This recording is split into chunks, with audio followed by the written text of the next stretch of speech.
তায়েফের ময়দানে কাফেরদের পিঁপড়ে পেশা করে দিতে পারত না আল্লাহ কি সুযোগ দেয়নি? তায়েফের কাফেরেরা আল্লাহ নবীকে পাথর মারতে মারতে পুরো শরীর রক্তে লাল করে দেয়। মুসলমান ভাই ছেলেরা পাড়া তরুণেরা কান্তা খারাপ শুনে রেখে দিই, আমি আপনাদের ছোট ভাই জানিয়ে নিয়ে যাই। কাফেরেরা বেঈমানেরা পাথর মারতে মারতে মারতে মারতে আল্লাহর নবীর বাদানটা লাল করে ফেললেন। আল্লাহর নবীর শরীর মুবারকটা লাল হয়ে গেল, রক্ত গড়িয়ে গড়িয়ে পড়ছে। আল্লাহর নবী আর সহ্য করতে পারে না। হঠাৎ দেখতে পেলেন হযরত জিবরাইল আলাইহিস সালাম হাজির। ইয়া রাসূলুল্লাহ, ইয়া হাবিবাল্লাহ, আল্লাহ পাক সহ্য করতে পারছেন না, আল্লাহ পাক আমাকে পাঠিয়ে দিয়েছেন। আপনি যদি একবার অনুমতি দেন তাইফের কাফেরদেরকে পাথর তুলে মেরে পিঁপড়ে পেশা করে দেব।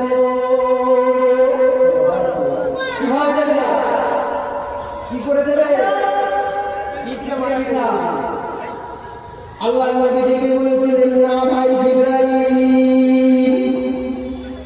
না না না না না, ওরা অবুঝ মানুষ, আমাকে চিনতে পারিনি, আমি জানতে পারিনি, আমাকে বুঝতে পারিনি। না না না না না, তুমি যদি ওদেরকে মেরে দাও পরবর্তীতে ইসলাম কবুল করতে পারে না পারে। জি হ্যাঁ, আল্লাহ নবী ওই দিকে চিন্তা ভাবনা করে আল্লাহ নবী বলেছিলেন ওরা বুঝতে পারিনি, ওরা জানতে পারিনি, তাই জন্য ওরা পাথর মেরেছে। চিনতে পারলে পাথর মারত না। আল্লাহ নবী চাইলে ওদেরকে ফেসে দিতে পারতেন, কিন্তু আল্লাহ নবীর মনে এত দয়া, আল্লাহ নবী ছেড়ে দিয়েছিলেন। শুধু তাই নয়, হযরতে আমিরে হামজা রাদিয়াল্লাহু তাআলা আনহু, এই যে মাইকের সামনে দাঁড়ায় কোন দাঁড়িয়ে যাবে, ওরা ট্যালেন্ট আছে, দাঁড়িয়ে গেছে, আরে ট্যালেন্ট আছে, কিন্তু ফাইভ যে বুদ্ধি, বুদ্ধি সে দিয়ে যাবো তো দাঁড়ালে জি। আমিরে হামজা রাদিয়াল্লাহু তাআলা আনহু স্বীকার করে ফিরছি, কোনো কেতাবে আমি স্বীকার করতে যাচ্ছি। এক দাসী ডেকে বললে, আমিরে হামজা, তোমার ভাতিজা মুহাম্মাদকে আবু জেহেল মেরে রক্তাক্ত করে দিয়েছে, অবস্থা খারাপ, কাবা চত্বরে তোমার ভাতিজা মুহাম্মাদ পড়ে আছে। মুসলমান ঘরে ছেলেমেয়েরা পাড়া তরুণেরা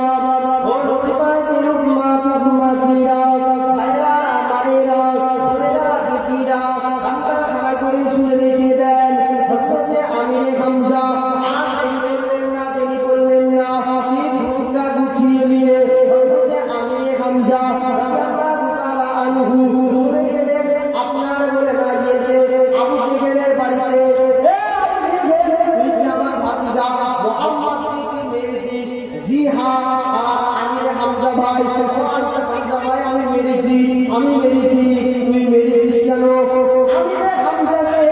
এত জোরে মেরেছে, এত মারা মেরেছে, আবু জেহেলকে এত মার মেরেছে, আবু জেহেল রক্তাক্ত হয়ে গিয়েছে।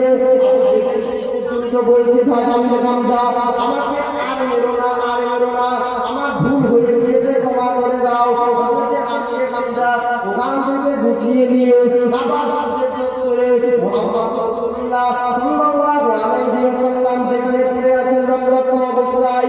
হযরতে আমিরে হামজা আল্লাহর নবীর কাছে হাজির, ও মুহাম্মদ, মেরেছি, খুব মারা মেরেছি, ইয়া রাসূলুল্লাহ, ও আমিরে হামজা, আপনি কাছে মেরেছেন ভাতিজা আবু জেহেলকে মেরেছি। আবু জেহেল তোমাকে কেন মেরেছিল? তোমার দোষটা কি ছিল? ও আমার দোষটা ছিল লা ইলাহা ইল্লাল্লাহু মুহাম্মাদুর রাসূলুল্লাহ ছিল আমার দোষ। এই কালেমার দাওয়াত আমি পৌঁছাতে গিয়েছিলাম, আমাকে এত মার মেরেছে, রক্তাক্ত রক্তাক্ত হয়ে গিয়েছে। কিতাবে পাওয়া যায় আল্লাহর নবী ওই সময় ওই সময় আমি হামজাকে বলেছিলেন, ও চাচা আপনি আবু জেহেলকে মেরে এসেছেন, আবু জেহেল আমাকে মেরেছে, আপনি আবু জেহেলকে মেরেছেন। এই কথা শুনে, এই খবর শুনে আমি মুহাম্মদ খুশি নই, খুশি নয়, আমি মুহাম্মদ খুশি নই। আপনি আবু জেহেলকে মারলে এটা আমি মুহাম্মদ খুশি হইনি। আল্লাহ নবীর উপর লক্ষ্য করে দেখছেন আমি হামজা কপালে যেন ইমানের নূর চমকাচ্ছে। একবার জোরে বলে ভাতিজা, তুমি কিসে খুশি হবে বাবা? চাচা আপনি যদি ইমানের কালেমা পড়ে মুসলমান হয়ে যান, আমি মুহাম্মদ বড় খুশি হয়ে যাব।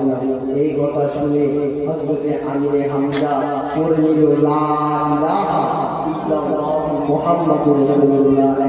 নারায়ে তাকবীর,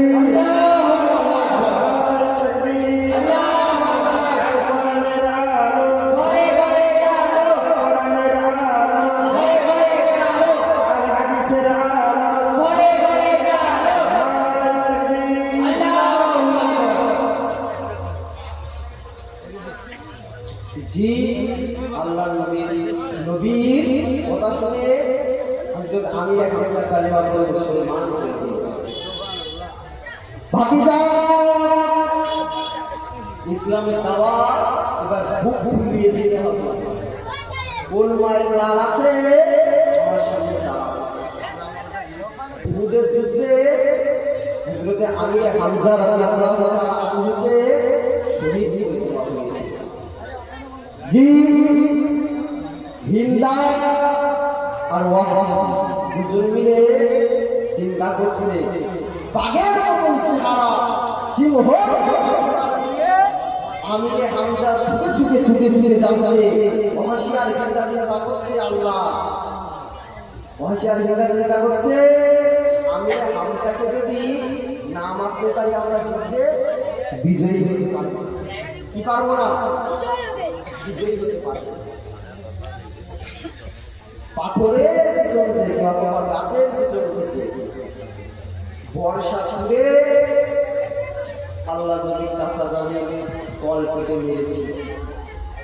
আল্লাহ নবী চাচা জান তাও ছুটে চলে গিয়েছে, কল কেটে মধ্যে মেরেছে, তীর দিয়ে বাদ দিয়েছে। আর ফিরে কাটা করে আমি হামজা ছটফট করছে। হাসি মেরে দিল, হিন্দা আসলো। আল্লাহ নবী চাচা যান হযরতে আমিরে হামজা রাদিয়াল্লাহু তাআলা আনহু বুকের উপরে বসে কলিজা কাটা বার করে কলিজা চিবিয়ে দিয়েছিল। হিন্দা এসে হযরতে আমিরে হামজার বুকটা ছিঁড়ে কলিজাটা বার করে কলিজাটা চিবিয়ে দিয়েছিল, কান কেটে দিয়েছিল, নাক কেটে দিয়েছিল, হাত কেটে দিয়েছিল, পা কেটে দিয়েছিল, গলা কেটে দিয়েছিল। এই খবর যখন আল্লাহ নবীর কাছে পৌঁছালো, আল্লাহ নবী করে কাঁদে, চাচা ইসলামের একজন বীর আজকে শহীদ হয়ে গেছে। আল্লাহ নবীর কাছে যখন লাশটা নেওয়া আসা হলো, আল্লাহ নবী দেখে হাত চোখের পানি ধরে রাখতে পারে না, হাওয়া হাওয়া করে কাঁদে। কিছুদিন পরে অহাসি কাপড় মুড়ি দিয়ে মক্কা বিজয়ী হয়ে গেল। ইসলামের আপনার বলে না উচ্চ মাকামের একটা ইয়ে হয়ে গেল। ইসলাম বিজয়ী হয়ে গেল, ইসলাম বড় হয়ে গেল। মক্কা মুসলমানদের হয়ে গেল। ওই সময় আল্লাহ নবী বলেছিলেন, অস্বীকার হিন্দা যেখানে পাবে তোমরা মেরে দেবে। অস্বীকার হিন্দাকে যেখানে পাবে তোমরা মেরে দেবে। এই প্রচার হয়ে গেল, অস্বীর কানে চলে গেল এই কথা।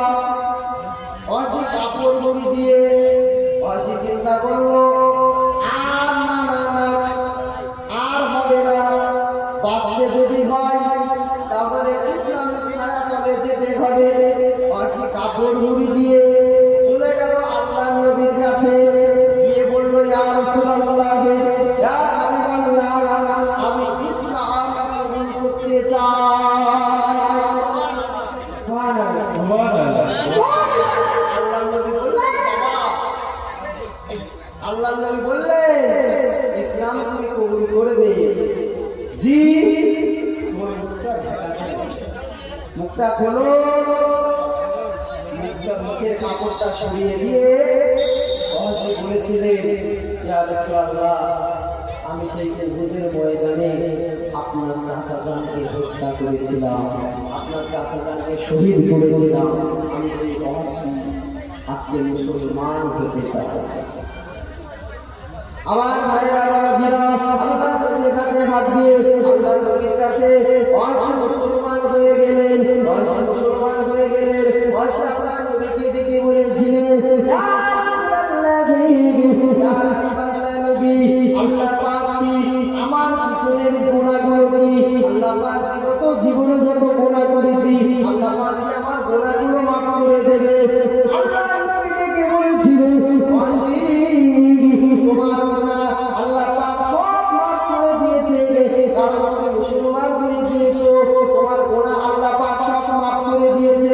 কিন্তু শুনে রেখে দাও, আমি নবী মুহাম্মদ, আমার সামনে তুমি আসবে না।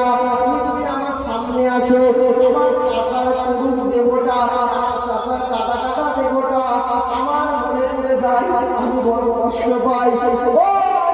তুমি আমার সামনে আসবে না বাবা, তুমি যখন আসবে তখন দূরে দূরে থাকবে, আমি নবী, তোমার চেহারাটা আমি নবী, আমাকে দেখাবে না। আল্লাহ নবী বললেন, হাসি, আমি নবী, তোমার চেহারাটা আমাকে দেখাবে, তোমার চেহারাটা দেখলে আমার চাচা চালের কথা মনে পড়ে যায়, বড় কষ্ট হয়, তুমি আমার সামনে আসবে না। এই কথা শুনে হযরতে ওয়াহশী আল্লাহ নবীর দরবারে যাওয়া হলো। খালি বাড়িতে বসে হাউ হাউ হাউ হাউ করে আল্লাহ, জীবনে কি একটা ভুল করলাম, আল্লাহ নবীর সামনেও যেতে পারি না। আল্লাহ নবীকে সবাই দেখে, কাছে গিয়ে কথা বলে, আমি ওয়াহশী কপাল পোড়া এমন একটা কাজ করে ফেললাম, আল্লাহ নবীর সামনেও যেতে পারি না। ওয়াহশী তখন চিন্তা করলো, আমি যেমন ইসলামের একজন বীরকে, ইসলামের একজন সিংহ শহীদ করেছি, আমি ওয়াহশী, আমি ইসলাম বিরোধী একজনকে হত্যা করে আমি আমার মনের তৃপ্তি করব। ওয়াহশী চিন্তা করলো, আল্লাহ, আমি ইসলামের বিরোধী একজনকে শহীদ করে দিয়েছি, ইসলাম বিরোধী একজনকে শহীদ করব, হয়তো আল্লাহ নবী আমার উপরে খুশি হলেও হতে পারে। ইয়ামামার যুদ্ধের নাম হলো ইয়ামামা। ওই যুদ্ধে হযরতে আবু বকর সিদ্দিক পরিচালনা করেছিলেন। হযরত আবু বকর সিদ্দিক খলিফা যুগের থাকাকালীন যুদ্ধটা হয়েছিল। ওই যুদ্ধে একজন ভণ্ড নবী, মিথ্যুক নবী বলে দাবি করেছিল, তার নাম হলো মুসাইলামাতুল কাজ্জাব। সুবহানাল্লাহ, তার নাম মুসাইলামা, কাজ্জাব তার নাম ছিল। কাজ্জাব আল্লাহর নবী তাকে দিয়েছিলেন। একদিন আল্লাহর নবী সাহাবাদেরকে নিয়ে বসে আছে, আল্লাহর নবী সাহাবাদেরকে নিয়ে বসে আছে। মুসাইলামা একটা চিঠি পাঠিয়েছে। কি পাঠিয়েছে? চিঠি। আল্লাহ নবী চিঠিটা পড়ে দেখলে চিঠিতে লেখা আছে, মুহাম্মদ চলো নবুয়তটা দুইজনা মিলে ভাগ করে চালায়। নাউযুবিল্লাহ বলে, নাউযুবিল্লাহ। জি, মুসাইলামা আল্লাহ নবীকে চিঠি লিখেছে, মুহাম্মদ চলো দুইজনে মিলে নবুয়তটা ভাগ করে চালায়। আল্লাহ নবী উত্তর দিলেন মিথ্যাবাদী। চিঠির উত্তর কি দিলে? আল্লাহ নবী বলছেন এই চিঠিটা মুসাইলামার কাছে পৌঁছবে।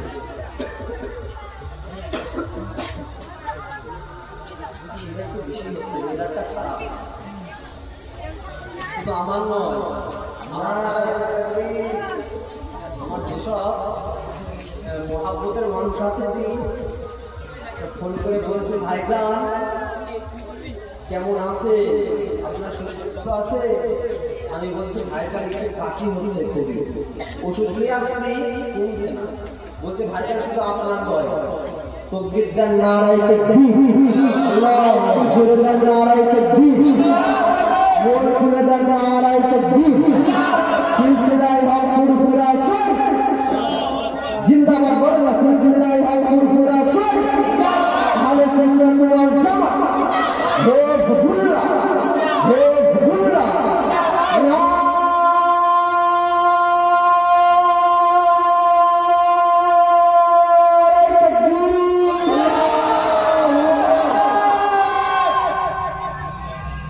জি এসে গিয়েছে, আর সময় নেই হুজুরকে বসিয়ে রেখে কথা বলা।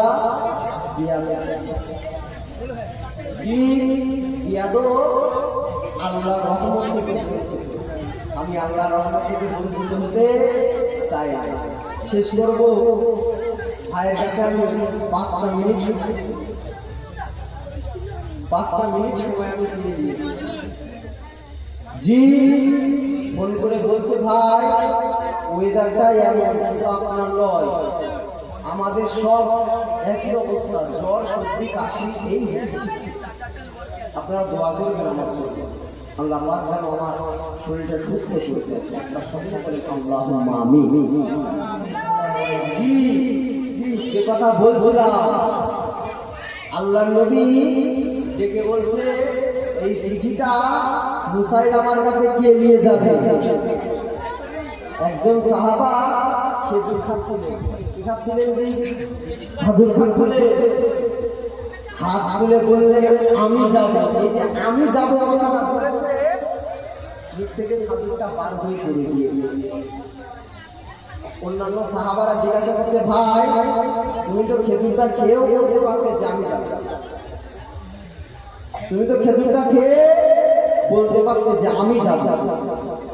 বলছে ভাই খেজুরটা যদি খেতে যেতাম আর যদি অন্য কেউ হাত তুলে ফেলতো তাহলে আমার তো যাওয়া হতো না, নবীর দুধ হিসাবে আমার তো আর যাওয়া হতো না। জি সে জানতো যে আমি যখন এই চিঠিটা নিয়ে মুসাইলামার কাছে যাব, মুসাইলামা আমাকে ক্ষতি করবে, মুসাইলামা আমাকে কষ্ট দেবে। তাও সে গেলেন বিবি বাল বাচ্চার কাছে অনুমতি নেওয়ার প্রয়োজনটাও মনে করলেন, চিঠিটা নিয়ে চলে গেলেন। মুসাইলামা দর জি মুসাইলামা বলছে তোমার মুহাম্মদ কি বলেছে বলো, শোনাও। বলছে আল্লাহ নবী তোমাকে বলেছে তুমি কাযযাব। বলছে নবী আমাকে মিথ্যাবাদী বলেছে, তোর কি অবস্থা করবো এখন জানো? বলছে মুসাইলামা আমরা ফজরের নামাজ পড়ে এই নিয়েতেই বার হই যে ইসলামের জন্য শহীদ আমি কখন হব। একবার জোরে বলেন আমরা তো এই আশাই বার হই ইসলামের জন্য শহীদ হব। মুসাইলামা দেখে বলছে তোর রায়, তোর নবী তো আমাকে মিথ্যুক বলেছে, তোর রায় কি বল? ওই সাহাবা বলছে আল্লাহর নবী যখন তোমাকে মিথ্যুক বলেছে আমার রায় কি হবে? আমারও তো সুবহানাল্লাহ বলে আমারও কি মিথ্যুক? ওই সাহাবাকে শহীদ করে দেওয়া হয়েছে। জি লম্বা আলোচনা আর বাড়াবো না, শেষ করছি। আল্লাহ চাইলে আবার সুযোগ হলে আসবো ইনশাআল্লাহ।